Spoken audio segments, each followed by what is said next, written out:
So I made a post about why 99% of your thinking is habitual and you don't actually have any control over what you're thinking. It's just repetition. It's just a copy of a copy of a copy. And this is also known as samskara. Samskara is a Sanskrit Indian term. And it's fascinating when you learn about what the yogis figured out about the mind thousands of years ago, because it's so true. What we're dealing with here, if we want change, is that most of your thoughts are just thoughts about thoughts, and you're not even really choosing those thoughts. You don't even realize that you're doing it. We're all up against this. This is why it's so difficult. And so you have to break this pattern. That's how you that's how you change. So it's not that you lack motivation or lack desire or lack willpower, and that's probably 99% of self-help, is to make you think that you just need to try harder or get new habits. The truth is, you have to realize what you're dealing with first. You have to come to the diagnosis before you actually make any progress. And progress is subtle, extremely subtle. So the way that you break this samskara, or break this habitual thinking, is to realize that you're probably protecting some kind of identity. You want to be right in certain situations. You want to avoid looking stupid.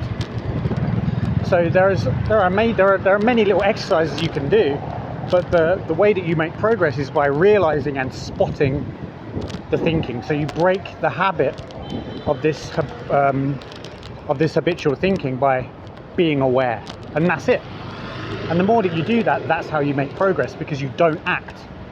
When your autopilot thinking is controlling you, that means you're a slave to your mind. Most people are a slave to their mind. I still am.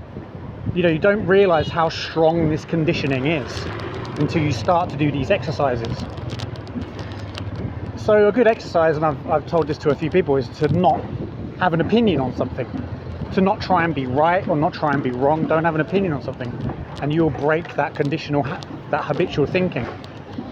Because you'll see that you'll want to be right about something. Maybe you are right about something. You know for a fact that you just know, and you want to prove someone right, to prove someone wrong. Just hold back and see what your mind does. That's habitual thinking. That's your ego, or a sense of self, trying to preserve. And if you do this, and you consistently do this, you'll start to notice that you do this all the time. 99% of thinking is doing this, and it's some sort of preservation.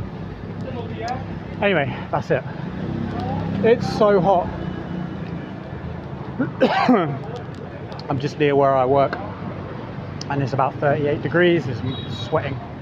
So yeah, any questions, put in the comments below. But yeah, there's something check out the post I put about ego and rewiring your thinking, because honestly, if you don't realize you're in a prison, then you'll always be in a prison. It's like people that think they're free are actually in a prison. The only way that you can become free is by realizing you're in a prison, and the prison is your mind, and it's constantly doing this.